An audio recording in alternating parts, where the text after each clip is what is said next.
الحمد للہ وکفی والصلاة والسلام علی عباده الذین اصطفى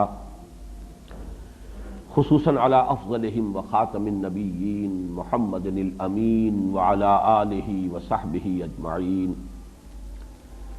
اما بعد فقد قال اللہ تبارک وتعالی کما ورد فی سورۃ الحدید اعوذ باللہ من الشیطان الرجیم بسم اللہ الرحمن الرحیم. لقد ارسلنا رسلنا بالبينات وانزلنا معهم الكتاب والميزان ليقوم الناس بالقسط وانزلنا الحديد فيه بأس شديد ومنافع للناس وليعلم الله من ينصره ورسله بالغيب ان الله قوي عزيز.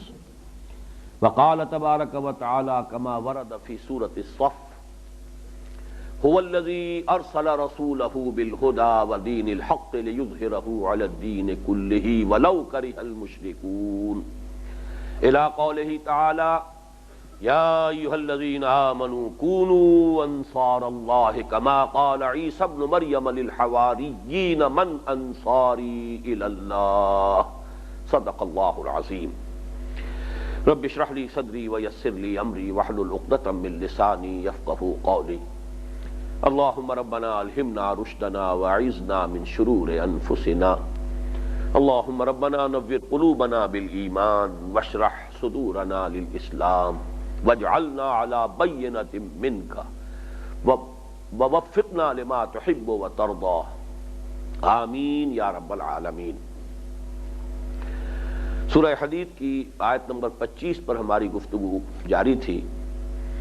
لقد ارسلنا رسلنا بالبينات وانزلنا معهم الكتاب والميزان ليقوم الناس بالقسط.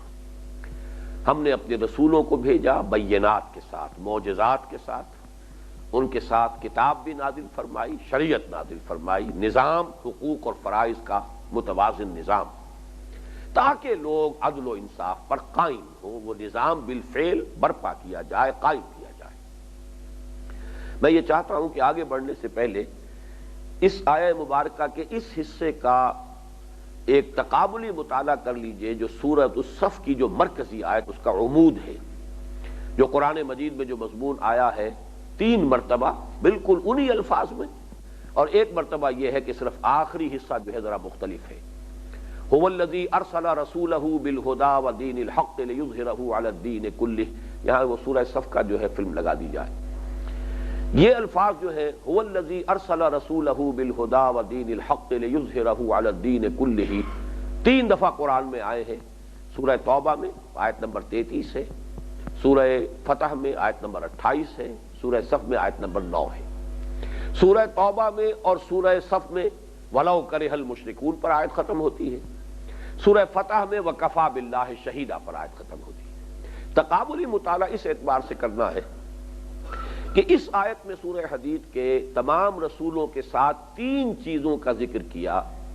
انزلنا معهم الکتاب والمیزان، اور اس سے پہلے بالبینات، جبکہ حضور صلی اللہ علیہ وسلم کے بیان میں صرف 2 چیزوں کا ذکر ہوا، الہدی و دین الحق. اس میں اب تقابلی مطالعہ کیجئے، اس لیے کہ حضور صلی اللہ علیہ وسلم کا اصل معجزہ بھی قرآن حکیم ہے. الہدی سے مراد ہے قرآن، ہدی للناس، ہدی للمتقین، الہدی دی گائیڈنس، جس میں کہ ہدایت خداوندی مکمل ہو چکی ہے، اپنے اتمام کو پہنچ چکی ہے، درجہ تکمیل کو پہنچ چکی ہے. اور حضور کا معجزہ بھی یہی ہے. حضور کا معجزہ ید بیضا نہیں ہے، حضور کا معجزہ عصا کی شکل میں نہیں ہے، حضور کا معجزہ کسی اونٹنی کی برآمد ہو جانے کی صورت میں نہیں ہے. حضور کا معجزہ قرآن ہے. یاسین والقرآن الحکیم انک لمن المرسلین، قرآن کی قسم ہے اور قرآن گواہ ہے اس پر کہ آپ اللہ کے رسول ہیں. قاف والقرآن المجید، یہ قرآن مجید کی قسم ہے، قرآن گواہ ہے آپ کی رسالت پر. تو صاد والقرآن ذی الذکر، یہ قرآن ہے جو ذکر والا ہے، نصیحت والا ہے، یہی آپ کی رسالت کا ثبوت ہے. اس پر تو انشاءاللہ تفصیلی گفتگو اب دورہ ترجمہ قرآن سے قبل جو میں تمہیدی تقریر کر رہا ہوں اگلے جمعے کی شام کو، وہ اس میں تعارف قرآن میں یہ چیزیں آئیں گی انشاءاللہ تفصیل کے ساتھ. لیکن یہ جان لیجئے کہ معجزہ جمع کتاب مل کر الہدی ہے. اور وہ جو میزان شریعت چلی آ رہی تھی وہ اپنی تکمیل کو پہنچ گئی ہے دین حق کی شکل میں۔ میں نے جو مضمون لکھا ہے، میری کتاب ہے نبی اکرم صلی اللہ علیہ وسلم کا مقصد بعثت، 3 مقالات پر مشتمل ہے۔ درمیانی مقالہ یہی ہے کہ حضور کا مقصد بعثت کیا ہے، اور اس میں تفصیل بیان کی ہے کہ جیسے انسانی ذہن کی بھی ارتقائی منازل جو ہے، انسان کا فکر اور ذہن انسانی بھی اس میں سے گزرا ہے۔ یہی وجہ ہے کہ الہدا کا اتمام ہوا محمد پر صلی اللہ علیہ وسلم، جبکہ انسان اپنے ذہنی ارتقاء کے اعتبار سے بلوغ کو پہنچ گیا تھا۔ اسی طریقے سے تمدن انسانی کا بھی ارتقاء ہوا ہے۔ کبھی ہم غاروں میں رہتے تھے، کوئی اجتماعی نظام تھا ہی نہیں، پھر کوئی قبائلی نظام ہوا، پھر کوئی اور نظام ہوا، پھر بڑی بڑی مملکتیں قائم ہو گئی۔ اب یہ کہ پورا نظام زندگی جس طریقے سے کہ اجتماعیت کی گرفت میں آ چکا ہے، تو اگر وہ نظام صحیح ہے تو تمام افراد کا معاملہ بھی بہتر ہو جائے گا۔ نظام ہی غلط ہے تو ظاہر بات ہے کہ معاشرہ تل پٹ ہو کر رہ جائے گا۔ تو جب وہ تمدن اس سطح کو پہنچ گیا کہ بڑی بڑی عظیم مملکتیں، امپائر قائم ہو گئی، مملکت روما اور مملکت فارس، اس کے وقت حضور کو اب بھیجا گیا ایک کامل نظام اجتماعی دے کر، ایک complete politico socio economic system based on social justice. اور ظاہر بات ہے جب تک اسے قائم کر کے نہ دکھائیں وہ حجت نہیں بنتی۔ تو شہادت علی الناس جس پر گفتگو ہوئی ہے ان دروس میں بھی، شہادت زبان سے بھی دی جاتی ہے۔ وہی ذات واحد عبادت کے لائق، زبان اور دل کی شہادت کے لائق۔ ہم گواہی دیتے ہیں اشہد ان لا الہ الا اللہ واشہد ان محمد رسول اللہ، پھر ہمارا عمل جو ہے اس کی گواہی دینا چاہیے اس کو کہ واقعتاً اللہ کو اپنا الہ اور معبود اور حاکم مطلق مانتے ہیں، اور محمد کو واقعتاً ہم نے اللہ کا رسول مانا ہے صلی اللہ علیہ وسلم۔ پھر انفرادی طور ہی پر نہیں، اجتماعی طور پر بھی گواہی اس وقت قائم ہوگی جبکہ وہ نظام عملاً قائم کر کے دکھایا جائے، ورنہ یہ کہا جائے گا یوٹوپیا ہے، خیالی جنت ہے، بس باتیں تو بڑی اچھی ہیں، یہ عملی باتیں نہیں ہیں، امپریکٹیکیبل ہیں، انہونی سی باتیں ہیں۔ سید القوم خادمہم، کیا تکلیف ہوئی، جملہ کہہ دیا آپ نے، لیکن ایسا ہو سکتا ہے کبھی؟ کر کے دکھائیے نا۔ وہ کر کے دکھایا ہے ابو بکر اور عمر رضی اللہ تعالی عنہما، سید القوم خادمہم۔ اگر دیکھنا ہو عمل کے اندر تو دیکھ لو ابو بکر اور عمر کو رضی اللہ تعالی عنہما۔ نظام قائم کیا ہے کہ ایسا نہیں ہے کہ بس کوئی شاعری کی گئی ہے معاذ اللہ، بلکہ وہ نظام قائم کر کے دکھایا ہے جس میں ہر اعتبار سے توازن ہے۔ عورتوں کو حقوق دیے ہیں، لیکن وہ حقوق اس طرح کے نہیں ہیں کہ خاندانی نظام درم برم ہو جائے۔ عوام کو حقوق دیے ہیں، وہ خلیفۃ المسلمون کو ٹوک سکتے ہیں، پوچھ سکتے ہیں یہ کرتا آپ کا کہاں سے بنا ہے، لیکن یہ نہیں ہے کہ پھر وہ آزادی اس طرح کی ہو جائے کہ وہ جو نظام ہے وہ بالکل درہم برہم ہو کر رہ جائے۔ اسی طریقے سے صاحب مال جو ہے اس کے اپنے حقوق ہیں، لیکن یہ کہ مزدور کا اپنا حق ہے، اور یہ کہ مال کو کھینچنے لگ جائے سود کی بنا پر اور ارتکاز زر ہو جائے، یہ سب سے بڑی حرام شے ہے اسلام کے نزدیک۔ یہ نظام ہے جو دین حق کی شکل میں محمد عربی صلی اللہ علیہ وسلم کو دیا گیا۔ تو اب تقابل ہم کر رہے تھے کہ جہاں جنرلائز قانون آیا وہاں 3 چیزیں، لقد ارسلنا رسلنا بالبینات وانزلنا معهم الکتاب والمیزان، وہاں فرمایا گیا هو الذی ارسل رسولہ بالہدی ودین الحق، اس لیے کہ الہدا قرآن ہے، قرآن ہی معجزہ بھی ہے اور قرآن ہی الکتاب بھی ہے، اور وہ نظام جو ہے پولیٹیکو سوشو اکنامک سسٹم وہ دین حق کی شکل میں کامل نظام کی حیثیت سے پیش کر دیا گیا۔ تو کس لیے بھیجا حضور کو؟ لِیُظْہِرَہُ عَلَى الدِّینِ کُلِّهِ، اس نظام کو غالب کر کے دکھائے۔ یہ نظام کسی اور نظام کے تابع رہے گا تو پھر ظاہر کیسے ہوگا؟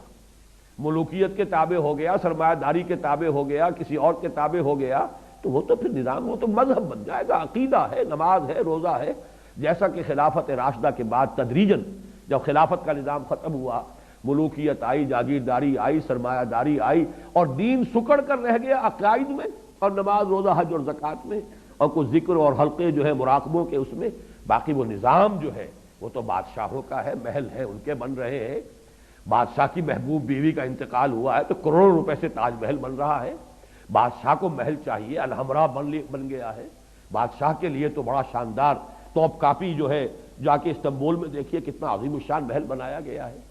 کہاں عمر فاروق تھے جو حجرے میں رہتے تھے، لیکن کسریٰ اور قیصر کے ایوانوں کے اندر لرزہ طاری ہوتا تھا ان کے نام سے۔ کہاں یہ تھے کہ عیاشیاں ہیں، اپنے عیش کے جو ہے ایوان سجا رکھے ہیں، لیکن دنیا کے اندر ان کی کوئی حیثیت ہی نہیں۔ تو بہرحال اس چیز کو سمجھیے، لِیُظْہِرَہُ عَلَى الدِّینِ کُلِّهِ، تاکہ وہ غالب کرے، قائم کرے، نافذ کرے۔ پورے نظام زندگی پر اسلام چھا جائے، اسلام غالب آ جائے، اسلام قائم ہو جائے، زندگی کا کوئی جز، کوئی پہلو، کوئی ایسپیکٹ اس سے خارج اور فارغ نہ رہ جائے، آزاد نہ رہ جائے۔ وہی بات یہاں کہی گئی، لقد ارسلنا رسلنا بالبینات وانزلنا معهم الکتاب والمیزان لیقوم الناس بالقسط۔ اب یہ مقصد پورا کیسے ہو؟ پہلے آیت کا ترجمہ کر لیجئے، وانزلنا الحدید، ہم نے لوہا بھی اتارا ہے، فیہ بأس شدید، باس کا ترجمہ بعض لوگ ذرا اوائڈ کرتے ہوئے قوت، اس میں بڑی طاقت ہے، لیکن حقیقی ترجمہ اس کا یہ کہ اسلحہ کی قوت، اسی سے تلوار، اسی سے نیزہ، اسی سے ڈھال، اصل میں لوہا اس لیے ہے، اس سے اسلحہ ہے۔ فیہ باس شدید، اسی لیے یہ جب بھی لفظ آتا ہے باسا، جب جمع کی شکل میں آتا ہے اس سے مراد ہوتا ہے فقر، فاقہ، بھوک، لیکن جب الباس آتا ہے تو جنگ۔ چنانچہ ہمارا جو دوسرا درس ہے، لیس البر ان تولوا وجوہکم قبل المشرق والمغرب، آخری میں جب آتے ہیں الفاظ والصابرین فی البأساء والضراء وحین البأس، صبر کرنے والے بأساء میں، یعنی تنگی ہے، فاقہ ہے، بھوک ہے اور تکلیف ہے، کوئی مصیبت ہے، کوئی زخم لگ گیا ہے، اس کی تکلیف ہے، اور حین الباس، جنگ کے وقت۔ اصل تو امتحان یہ ہے، جہاں جان کے لالے پڑ جائیں، جہاں جان کی بازی کھیلنی پڑے، جو صبر کا وہاں مظاہرہ کر سکے وہ ہے کہ جو کوالیفائی کر گئے، اولئک الذین صدقوا واولئک هم المتقون، یہ ہیں وہ لوگ کہ جو واقعتاً سچے ہیں اپنے دعوی ایمان میں، اور یہ ہے وہ لوگ جو واقعتاً متقی ہیں۔ تو ذہن میں رکھیے یہاں پر فیہ باس شدید، اس میں شدید جنگ کی صلاحیت ہے۔ ومنافع للناس، لوگوں کے لیے دوسرے منفعتیں بھی ہیں، فائدے ہیں۔ آج کل تو اس کی ہمارے ہاں نزدیک کوئی اہمیت کم ہو گئی ہے، ورنہ توا پر آج چمٹا پھکنی سب لوہے سے بنتی تھی۔ اب تو یہ ہے کہ بہرحال اس طرح کا معاملہ نہیں رہا، اوونز ہے، اس میں شاید وہ لوہا اس طرح سے نمایاں ہو کے نظر نہیں آتا ہے، لیکن یہ کہ لوگوں کے لیے اور بھی فائدے ہیں۔ وَلِيَعْلَمَ اللَّهُ مَن يَنصُرُهُ، اور تاکہ اللہ یہ دیکھے، یعلم کا ترجمہ ہمیشہ ہم کرتے ہیں دیکھے، جان لے نہیں، اس لیے کہ اللہ تعالیٰ کا علم قدیم ہے، اللہ کو معلوم ہے کون کتنے پانی میں ہے، لیکن اللہ دکھا دینا چاہتا ہے، لوگوں کو ظاہر کر دینا چاہتا ہے، تاکہ اللہ دیکھ لے یا اللہ دکھا دے، ظاہر کر دے۔ مَن يَنصُرُهُ وَرُسُلَهُ بِالْغَیب، کون ہے وہ جو غیب کے باوجود اس کی، یعنی اللہ کی اور اس کے رسولوں کی مدد کرتے ہیں۔ دین اللہ کا ہے، پولیٹیکو سوشو اکنامک سسٹم اس کا ہے، حاکمیت اللہ کے لیے ہے۔ 2 مرتبہ پہلے حصے میں آیت ہم پڑھ چکے ہیں، لہو ملک السماوات والارض، ہم یہ بھی پڑھ چکے ہیں العزیز الحکیم، وہی ہے بادشاہ حقیقی، وہ ہے، حکم اس کا چلنا چاہیے۔ لہذا جو لوگ اس لوہے کی طاقت کو ہاتھ میں لے کر اللہ کے حکم کو نافذ کرتے ہیں وہ اللہ کے مددگار ہوئے، اور اللہ کے اس دین کو عملاً قائم کرنا فرض منصبی ہے محمد الرسول اللہ کا اور رسولوں کا، تمام رسولوں کا، تاکہ عدل قائم کرے۔ اور حضور کے لیے واحد کے سیغے میں بھی آ گیا امرت لأعدل بینکم، اور یہاں 3 مرتبہ آ گیا لیظہرہ علی الدین کلہ، تو گویا کہ جو بھی لوہے کی طاقت لے کر محمد کی نصرت کے لیے میدان میں آ گئے صلی اللہ علیہ وسلم، وہ اللہ کے بھی مددگار، رسول کے بھی مددگار۔ جس کو میں کہہ رہا ہوں کہ یہ ہے در حقیقت، جس کو عریاں کا لفظ میں نے استعمال کیا ہے بارہا، اتنے واضح الفاظ میں دیکھیے آدمی جھجکتا ہے، کہنا نہیں چاہتا، لیکن اللہ تعالیٰ کو واللہ لا یستحیی من الحق، اللہ کو حق بات کے کہنے میں کوئی رکاوٹ نہیں، کوئی جھجک نہیں۔ عام آدمی سمجھے گا یہ بات کہنے کی نہیں ہے، اگر ہے بھی دل میں تو رکھو، اسے زبان پر نہ لاؤ، لیکن یہاں اچھی طرح جو بات سمجھا دی گئی ہے وہ کیا ہے کہ ریولوشن یا کسی نظام عدل اجتماعی کو قائم کرنے کا پروسیس کیا ہے۔ پہلا مرحلہ اس میں یہی ہے کہ جو الہدیٰ دی گئی ہے، آپ کو ہدایت کی کتاب دی گئی ہے جس میں کہ معجزہ بھی ہے، اس کے ذریعے سے لوگوں کو دعوت دیجئے ہدایت کی طرف، دعوت، تبلیغ، اس پیغام کو عام کرنا، لوگوں کو اس پر مطمئن کرنا، ذہناً مطمئن کرنا، قلباً مطمئن کرنا، اس کے مضمرات کو کھول کر بیان کرنا۔ وَنَزَّلْنَا إِلَيْكَ الذِّكْرَ لِتُبَيِّنَ لِلنَّاسِ مَا نُزِّلَ إِلَيْهِمْ، اے محمد صلی اللہ علیہ وسلم، ہم نے آپ پر یہ ذکر نازل فرمایا تاکہ آپ لوگوں کے لیے واضح کریں، بیان کریں، کھولیں، اس کی شرح کریں، اس کی وضاحت کریں جو ان کے لیے نازل کیا گیا ہے۔ یہ سارے کام کیجئے جیسا کہ سورہ جمعہ میں ہم پڑھ چکے، یتلو علیہم آیاتہ ویزکیہم ویعلمہم الکتاب والحکمہ، یہ الہدیٰ کا فنکشن ہے۔ الہدیٰ کے ذریعے سے، جس کی میں نے مثال پچھلی نشست میں دی تھی کہ جیسے پہلا ایکسپیریمنٹ غالباً کرایا جاتا تھا 5ویں جماعت میں، سائنس کا پہلا سبق ہوتا تھا کہ لوہ چون ہے، برادہ ہے، اس کا مکسچر ہے، اسے کیسے علیحدہ کریں۔ میگنیٹ ہاتھ میں لیجئے، اس میں پھرائیے، لوہ چون جو ہے وہ اس کے ساتھ چمٹتا چلا جائے گا، مرادہ رہ جائے گا۔ بالکل یہی معاملہ ہے۔ یہ الہدا، یہ میگنیٹ ہے ہدایت کی طرف کھینچنے والا۔ کھینچے گا کس کو؟ جس کی اپنی فطرت کے اندر وہ ہدایت کسی نہ کسی درجے میں موجود ہے۔ اگر وہ ہے ہی نہیں تو جیسے مرادہ نہیں چمٹتا اس میگنیٹ کے ساتھ، وہ ابو جہل نہیں چمٹے گا جن کی فطرتیں مسخ ہو چکی ہیں، ابو لہب نہیں چمٹے گا چاہے وہ حقیقی چچا ہے اور ایک دیوار بیچ کا پڑوسی ہے محمد الرسول اللہ صلی اللہ علیہ وسلم کا، اور ہو یہ رہا ہے کہ آپ کے گھر میں ہانڈی پک رہی ہے تو اس کے اندر بھی غلاظت پھینکی جا رہی ہے، اور یہ اچھا سگا چچا ہے جو کر رہا ہے، جو باپ کی جگہ پر ہوتا ہے، لیکن یہ کہ وہ عناد اور دشمنی اور شقاق یہ اس درجے ہے اندر، اور حسد کہ اس کی وجہ سے یہاں تک جا رہا ہے سگا چچا۔ اس حوالے سے جان لیجئے کہ جس کے اندر صلاحیت ہے وہی کھینچے گا، جو گڈ کنڈکٹر آف ہیٹ ہے اسی میں حرارت جو ہے وہ سرایت کرے گی، جو گڈ کنڈکٹر آف الیکٹریسٹی ہے اسی میں کرنٹ پاس کرے گا۔ لیکن بہرحال آپ اس میگنیٹ کو پھیلائیں، جتنا بڑا معاشرہ ہے اتنا ہی پھیلائیں گے، تبھی اس میں جو بھی سلیم الفطرت لوگ ہیں وہ چمٹ کر آئیں گے۔ آپ صرف ایک کلیا میں گڑ پھوڑتے رہیں گے تو اور آس پاس کے لوگوں کو کیا پتہ چلے گا؟ لہذا جو بھی آپ کا پہلا فیلڈ ہے، میدان کار جو ہے، اس کی وسعت کے مطابق اس قرآن کی دعوت کو پھیلائیے، عام کیجیے۔ پھر یہ کہ وقت کی ذہنی سطح کے مطابق ہو، یہ نہ ہو کہ آپ واعظ کہہ رہے ہو، صرف جو آپ کا ذہین عنصر ہے وہ اس کو سمجھے ہی نہ، اس کی طرف توجہ ہی نہیں دے گا، واعظ کہہ رہے ہیں یہ، اس کے لیے دلائل ہونے چاہیے، براہین ہونی چاہیے۔ ادعو الی سبیل ربک بالحکمۃ والموعظۃ الحسنۃ وجادلھم باللتی احسن۔ قرآن جو ہے معاوضہ بھی ہے، قرآن برہان بھی ہے، قرآن میں حکمت میں بھی ہے۔ ذالک مما اوحی الیک ربک من الحکمہ، قرآن کی حکمت کے ذریعے سے حکماء کو، عقلاء کو، جو بھی آپ کا انٹلیکچوئل ایلیٹ ہے اسے بلائیے، قرآن کے واعظ کے ذریعے سے عوام الناس کو کھینچیے۔ بہرحال جن کے اندر بھی وہ خیر ہے، بھلائی ہے، صلاحیتیں کھنچائیں گے، لیکن جن کے اندر نہیں ہے وہ تو نہیں آئیں گے، اور جن کے مفادات ہیں وہ بات کو حق سمجھ کر بھی نہیں آئیں گے۔ جیسے کہ میں پہلے مثال دے چکا ہوں کہ یہود کے علماء سے بڑھ کر کون تھا جو حضور کو پہچان سکتا تھا؟ یعرفونہ کما یعرفون ابناءہم، مانا کیوں نہیں؟ ان کی چودراہٹیں تھیں، ان کی مسندیں تھیں، ان کی حیثیتیں تھیں، لوگ ان کے ہاتھ چومتے تھے، لوگ آتے تھے ان سے فتوے مانگتے تھے، ان سے مسئلے پوچھتے تھے، عالم وہ تھے، لہذا اب حضور کو مان لے تو ان کی حیثیت ختم ہوتی ہے، نہیں مانا۔ اس حوالے سے جان لیجئے ایک ویسٹڈ انٹرسٹ اس کا اکثر حصہ رہ جائے گا، جو نہیں مانے گا، نہیں قریب آئے گا، اپنے مفادات ہیں، گرڈ اپ یور لوئنز۔ ان کی تو کوشش یہ ہوگی کہ راستہ روکو، نظام کہنا کے پاس مانو، یہ معرض انقلاب میں ہے، your interest are being threatened, gird up your loins, resist, آؤ اپنے مفادات کے تحفظ کے لیے کھڑے ہو جاؤ۔ لہذا آخری مرحلے میں اس انقلاب میں پھر ایک ہی راستہ ہے کہ جو وہ سلیم الفطرت لوگ آ گئے ہیں ان کو جمع کریں، آرگنائز کریں، ان کا تزکیہ کریں، نیتیں بھی خالص ہو جائیں، کوئی کھوٹ نہ رہے، ان کی شخصیتیں نکھر جائیں، کوئی شک اور شبہ نہ رہے لوگوں کو ان کے کردار کے بارے میں، آزمائشوں میں سے گزریں، امتحانوں میں سے نکلیں، پھر ان کو منظم کرو، کوڑا بناؤ انہیں بٹ کر، جیسے کہ آپ رسیوں کو اور مختلف دھاگوں کو بٹ دیں گے تو کوڑا بنے گا، طاقت بناؤ۔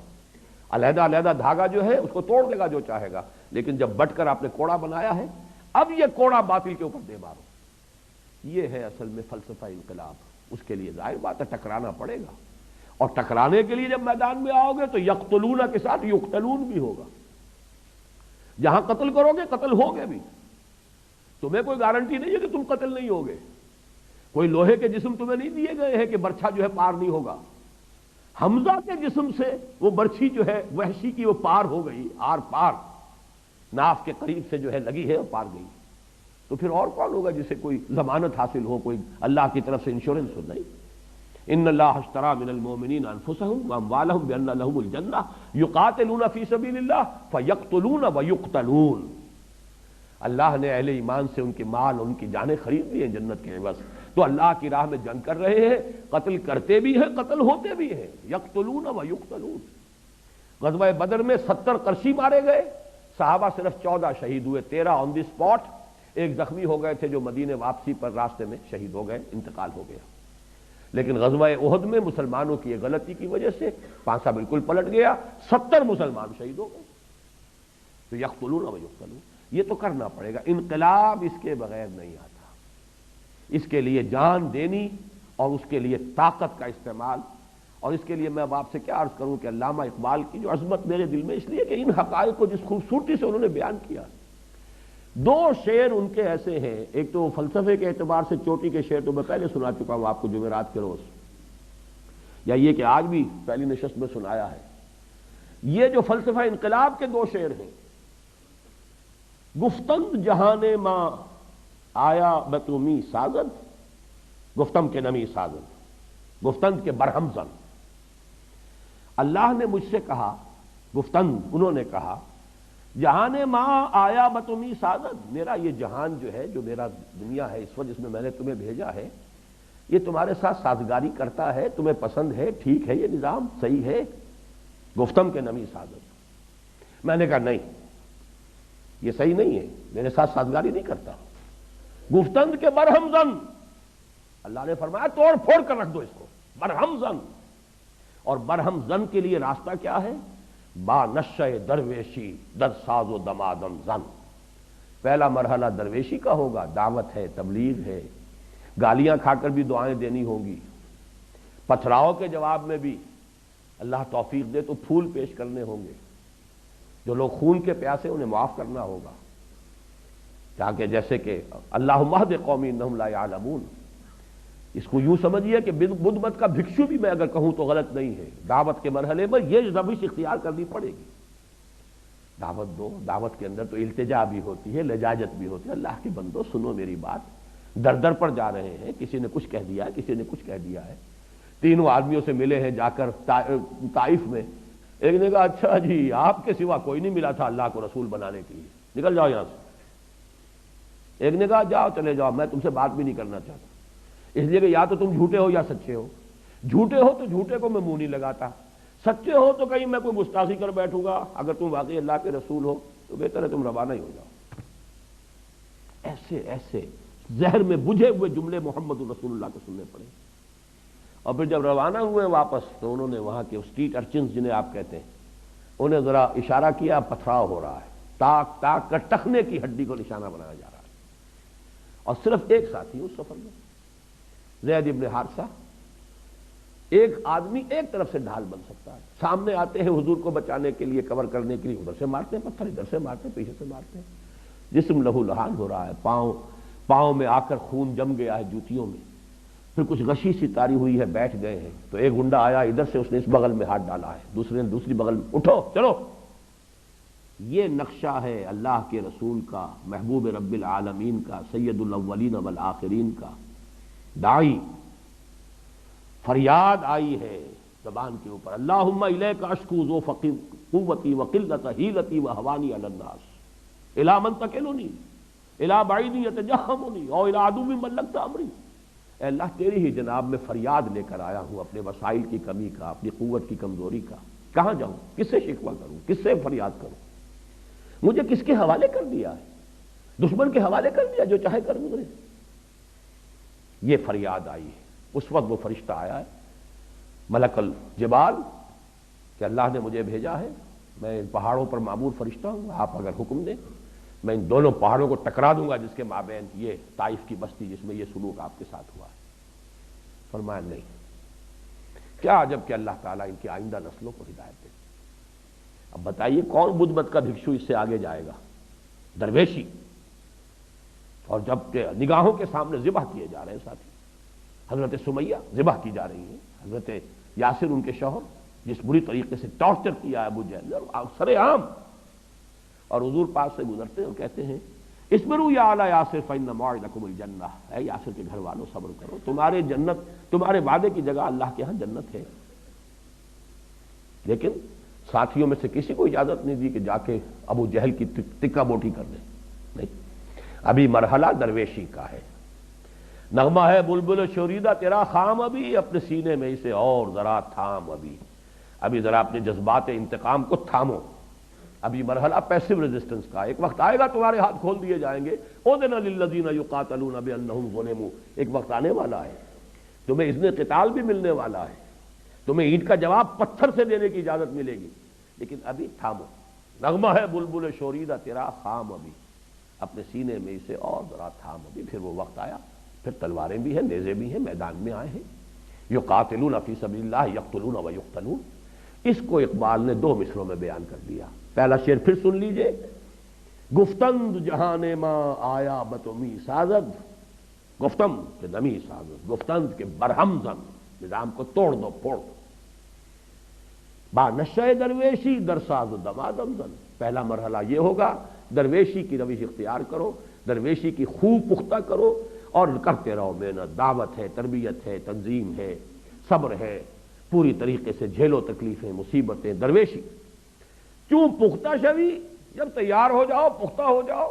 تعداد کے اعتبار سے، کیفیت اور کمیت دونوں اعتبارات سے سیرت بھی پختہ ہو چکی ہو، تربیت ہو چکی ہو، تزکیہ ہو چکا ہو، قول و فعل کا تضاد نہ رہا ہو، انسان کا ظاہر باطن ایک ہو چکا ہو، منظم ہو، ایک امیر کی دعوت کے اوپر کھڑے ہوں، لبیک کہیں اور اپنی جانوں کی قربانی دینے کو تیار ہو جائیں، اور اگر روکنے کو حکم دیا جائے تو رک جائیں. یہ پختگی جب آ جائے، کیوں پختہ شوی خدرا بر سلطنت جم زن، اب اپنے آپ کو سلطنت جم پر دے مارو. یہ ہے 2 مصروں میں پورا انقلاب. اس کے لیے انزلنا الحدید، ہم نے لوہا بھی اتارا ہے، دلیل بھی اتار دی، بینہ بھی اتار دی. جو نیک سرشت ہیں وہ آ جائیں گے، لیکن اب ان کو منظم کر کے طاقت بنانا. ریولیوشنری فورس، ایسے سرفروش، ایسے جافروش کہ جو اپنے سر کی اور جان کی بازی کھیلنے کو تیار ہو. من المؤمنین رجال صدقوا ما عهد اللہ علیہ فمنہم من قضى نحبہ ومنہم من ينتظر وما بدلوا تبدیلا. اہل ایمان میں وہ جوان مرد ہیں کہ جو عہد انہوں نے اللہ سے کیا تھا وہ پورا کر دکھایا، سچا کر دکھایا. ان میں سے وہ بھی ہیں جو اپنی نظر پیش کر چکے، اور جو باقی ہیں وہ منتظر ہے کہ کب باری آئے. وبال دوش ہے سر جس میں ناتواں پہ مگر لگا رکھا ہے تیرے خنجر و ثنا کے لیے. یہ ہے وہ آیت مبارکہ وانزلنا الحدید فیہ باس شدید. اس میں قوت ہے جنگ کی. ومنافع للناس، کچھ اور فائدے بھی ہیں، پھکنی اور توا اور پرات اور چمٹا اور بالٹی وہ بھی بنا لو. وَلِيَعْلَمَ اللَّهُ مَن يَنصُرُهُ وَرُسُلَهُ بِالْغَيْبِ، تاکہ اللہ دیکھے کون ہے وفادار بندے، کون ہے صادق الایمان. ایمان کا دعویٰ تو آسان ہے. اب دیکھیے اس کے ساتھ ایک تو وہ آیت جوڑ لیجئے سورہ صف کی، ان اللہ یحب الذین یقاتلون فی سبیلہ صفا کانہم بنیان مرصوص. یہ صورت ایسی عجیب ہے، اس میں نہ لفظ جہاد آیا نہ قتال آیا ہے، دونوں کے مضامین موجود ہیں. حدید، لوہا آ گیا، اسلحہ کا ذکر آ گیا، لیکن یہ کہ اصل میں سارے مضامین کل مسبحات کے اس میں جمع ہیں. وَلِيَعْلَمَ اللَّهُ مَن يَنصُرُهُ، محبت مجھے ان جوانوں سے ہے ستاروں پہ جو ڈالتے ہیں کمند. اللہ کو محبوب وہ بندے ہیں، وہ نہیں کہ تو فقط اللہ اللہ اللہ اپنے گھروں میں بیٹھے ہوئے ضربے لگائے جاؤ، ساری عمر ضربے ہی لگاتی گزار دو. کوئی باطل کے ساتھ کبھی نہ پنجہ آزمائی کرنا، نہ کبھی باطل کو للکارنا آ کر میدان. ان کے بارے میں تو حدیث سنا دی حضور نے، اوح اللہ عز وجل الی جبرائیل علیہ الصلوۃ والسلام ان اقلب مدینۃ کذا و کذا باہلھا. اللہ نے حضرت جبرائیل کو حکم دیا فلاں فلاں بستیوں کو تلپٹ کر دو اس کے رہنے والوں سمیت. قال فقال ان فیھا عبدک فلانا لم یعصک طرفۃ عین. حضور فرماتے کہ حضرت جبرائیل نے عرض کیا پروردگار اس بستی میں تو فلاں بندہ بھی ہے جس نے آج تک کبھی پلک جھپکنے جتنی دیر بھی معصیت میں بسر نہیں کی. قال فقال اقلبها علیہ وعلیہم. حضور فرماتے اس پر اللہ نے فرمایا الٹو اس بستی کو، پہلے اس پر پھر دوسروں پر. فإن وجهه لم يتمعر في ساعة قط، اس لیے کہ اس کے چہرے کا رنگ میری غیرت کی وجہ سے کبھی متغیر نہیں ہوا. بیٹھا رہا اپنی ذاتی نیکی اور ذاتی تقوی اور ذاتی عبادت گزاری اور ذاتی جو ہے تہجد گزاری اور مراقبے.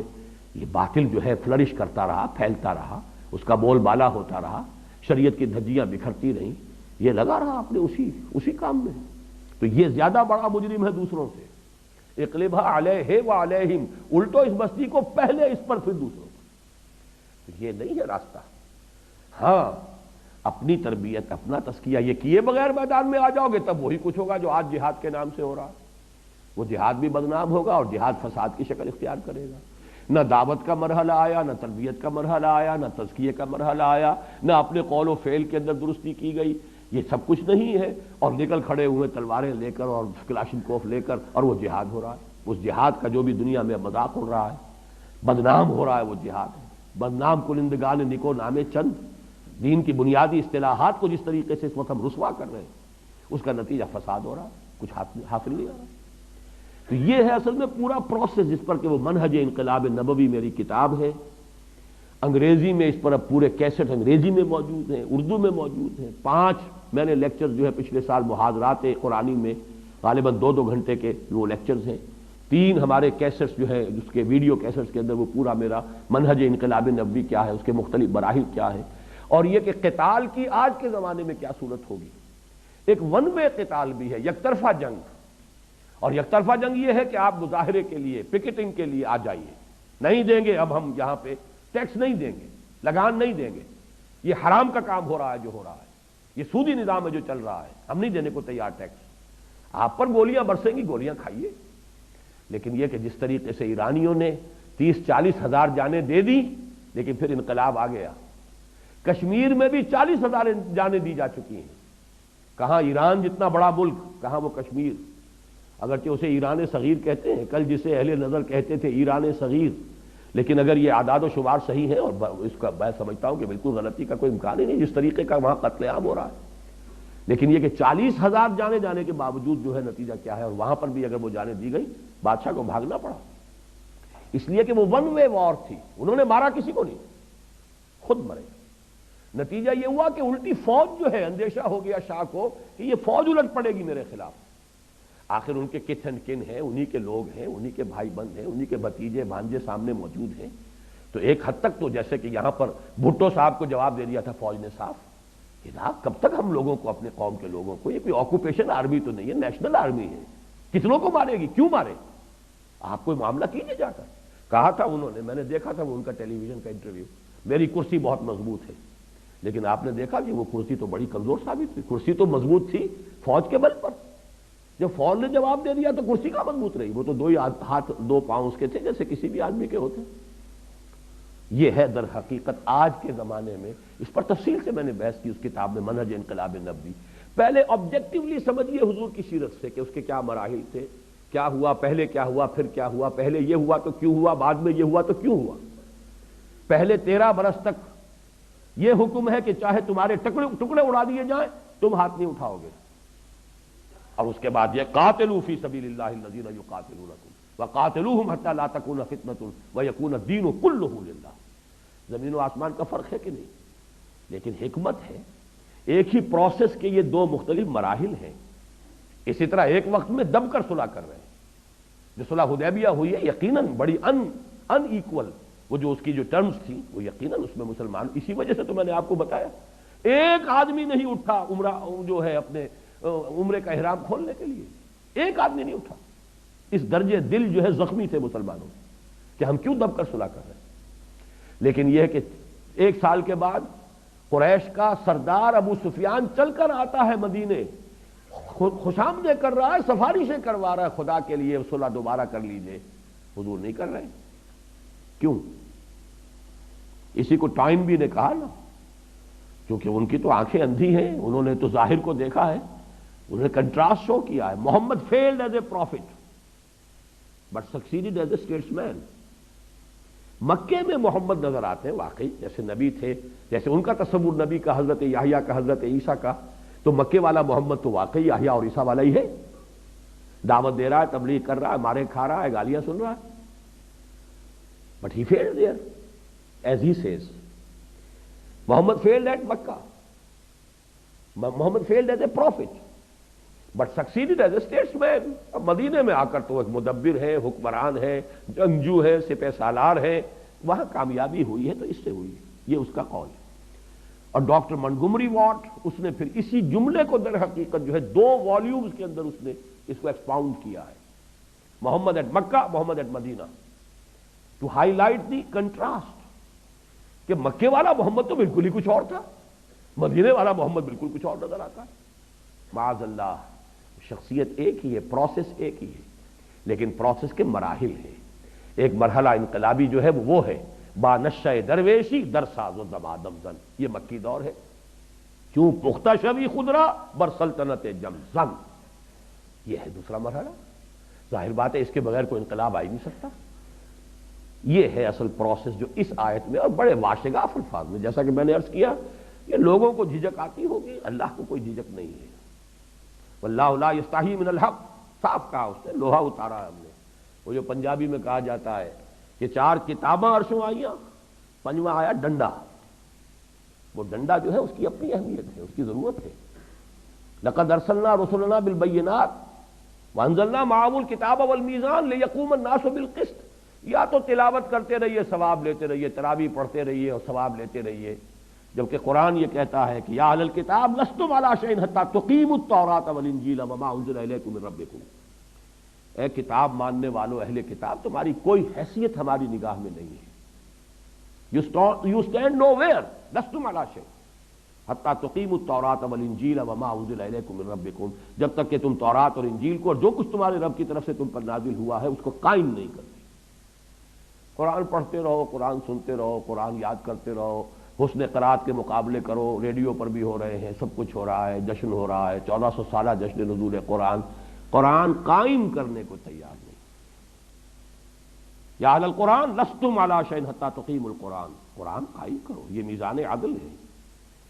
اس نے جو بھی نظام دیا، اس نے جس کا جو حق معین کیا اس کو دو، جس کی جو ذمہ داری ہے اس کے اوپر عائد کرو۔ اگر یہ نہیں کرتے تو پھر یہ صرف تلاوت ہے، اس کا ثواب جو لے رہے ہو اللہ تعالیٰ کے ہاں اس کا کوئی کریڈٹ نہیں۔ لقد ارسلنا رسلنا بالبینات وانزلنا معهم الکتاب والمیزان لیقوم الناس بالقسط وانزلنا الحدید فیہ بأس شدید ومنافع للناس وَلِيَعْلَمَ اللَّهُ مَن يَنصُرُهُ وَرُسُلَهُ بِالْغَيْبِ إِنَّ اللَّهَ قَوِيٌّ عَزِيزٌ۔ مَن يَنصُرُهُ وَرُسُلَهُ بِالْغَيْبِ، بالغیب کے بارے میں جان لیجئے۔ مجھے مولانا اصلاحی صاحب کی بات پسند ہے کہ یہ بات جو ہے ظرفیہ ہے، اصل میں بڑی پیاری بات ہے، فلسفیانہ بھی ہے یہ بات، کہ اللہ غیب میں نہیں ہے، غیب میں ہم ہیں۔ میری ایک تقریر ابھی شائع ہوئی ہے تازہ میثاق میں، وہ حقیقت دعا اس میں دیکھ رہا تھا، تو اس میں بھی میں نے وہ عربی کے اشعار دیے ہیں، اغیب وذو اللطائف لا یغیب وارجوہ رجاء لا یخیب۔ میں غائب ہو جاتا ہوں، وہ اللہ تو ذو اللطائف ہے، وہ کہاں غائب ہوتا ہے؟ وہ تو غائب نہیں ہوتا، وہ تو ہر آن ہر جگہ موجود ہے۔ یہ تو پردے ہماری آنکھوں پر پڑے ہوئے ہیں نا، تو ہم غیب میں ہیں، وہ غیب میں نہیں ہے۔ تو غیب میں کہ او پیداست تو زیر نقابی، بڑا پیارا مصرع ہے، یاد آ گیا بر وقت۔ وہ تو سامنے ہے، ظاہر ہے، الظاہر، ہاں تو زیر نقاب ہے، تو محجوب ہے، تو پردے میں آیا ہوا ہے، غیب کا پردہ تجھ پر پڑا ہوا ہے۔ تو بالغیب، غیب میں ہوتے ہوئے ہم اللہ کو دیکھ نہیں رہے، پھر بھی یہ جو شخص اللہ کے لیے تن من دھن وقف کر دے، بڑی شاباش ہے اس کے لیے اللہ کی طرف سے۔ بعض احادیث میں آتا بھی ہے کہ یہ لوگ جو ہے فرشتوں سے اللہ تعالیٰ جو ہے اس میں مباحات کرتا ہے، اپنے نیک بندوں کا ذکر کرتا ہے کہ میرے یہ بندے جو ہیں مجھ سے جنت مانگ رہے ہیں، انہوں نے جنت دیکھا ہے؟ دیکھی ہے؟ نہیں، پھر بھی مانگ رہے ہیں۔ انہوں نے دوزخ سے پناہ مانگ رہے ہیں، دوزخ دیکھی ہے کہ نہیں؟ دیکھی نہیں، پھر بھی مجھ سے یہ سوال کر رہے ہیں کہ میں نے دوزخ سے بچاؤں۔ تو جو شخص غیب کے بغیر، وہ دل کی آنکھ سے دیکھا ہے، عقل کی آنکھ سے دیکھا ہے، تو جو یہ اس کے باوجود ان صلاتی و نسکی و محیای و مماتی للہ رب العالمین، غیب میں ہونے کے باوجود اگر وہ یہ سب کچھ کر رہے ہیں، کراجوئی چرادر پیچ و تابی کہ او پیداست تو زیر نقابی، کس کو تلاش کر رہے ہیں؟ وہ جو میں نے شعر آپ کو سنائے تھے ہائی اسکول کی پریئرز میں، خالق میرے کہاں ہے تو مجھ کو تیری تلاش ہے۔ کسے تلاش کر رہے ہو؟ کسی کو تلاش کر رہے ہو؟ کس پیچ و تاب میں ہو؟ وہ تو ظاہر ہے، در حقیقت تم ہو گئے ہو محجوب، نقاب تمہاری عقلوں پر، تمہاری آنکھوں پر پڑا ہوا ہے۔ تو جو لوگ اس حالت میں کہ وہ غیب میں ہیں اور پھر وہ مدد کر رہے ہیں اللہ کی، ینصرہ ورسلہ بالغیب۔ اچھا یہ نوٹ کیجئے، ایک خیال ہو سکتا ہے کہ رسول تو غیب میں نہیں تھے، یا رسولوں سے صحابہ جو ہے رسول سے غیب میں تو نہیں تھے، حالانکہ غیب میں تھے۔ سامنے جو موجود تھے وہ محمد ابن عبداللہ ابن عبد المطلب تھے۔ رسول کی رسالت تو غیب میں ہے، کیا کسی نے آنکھوں سے جبرائیل کو آتے دیکھا تھا؟ جبرائیل اگر آئے بھی کبھی انسانی شکل میں تو انسان آیا مل کے چلا گیا۔ در حقیقت رسول کی رسالت بھی غیب کی بات ہی تھی، اور اس سے لوگ اس وقت بھی غیب میں تھے، سامنے جو نظر آتے تھے۔ اسی لیے تو منافقین کا معاملہ ہے نا، کیوں مانے ہم ان کی ہر بات؟ ان کے بھی دو ہاتھ ہیں، دو پاؤں ہیں۔ ہاں جو قرآن یہ کہہ رہے ہیں کہ قرآن نازل ہوا، اس کو ہم مان لیں گے۔ یہی ہمارے ہاں یہ حسبنا کتاب اللہ اور جو بھی ہمارے ہاں قرآن اہل قرآن کا جو فتنہ ہے در حقیقت اس کی جڑیں اسی منافقوں کے ساتھ ملتی ہیں۔ رسول کی اطاعت کیوں کریں ہم؟ تو یہ جان لیجئے کہ اصل میں جو اللہ کی مدد کر رہا ہے، جو اللہ کے رسول کی مدد کر رہا ہے، دونوں حالتوں میں غیب میں ہو کر مدد کر رہا ہے۔ وہ مدد در حقیقت محمد ابن عبداللہ ابن عبد المطلب کی نہیں کر رہا ہے صلی اللہ علیہ وسلم، محمد الرسول اللہ کی کر رہا ہے صلی اللہ علیہ وسلم۔ اور ظاہر بات ہے کہ رسالت ان کی وہ ان کے لیے وہ غیب میں ہے یا وہ خود اس سے غیب میں ہے۔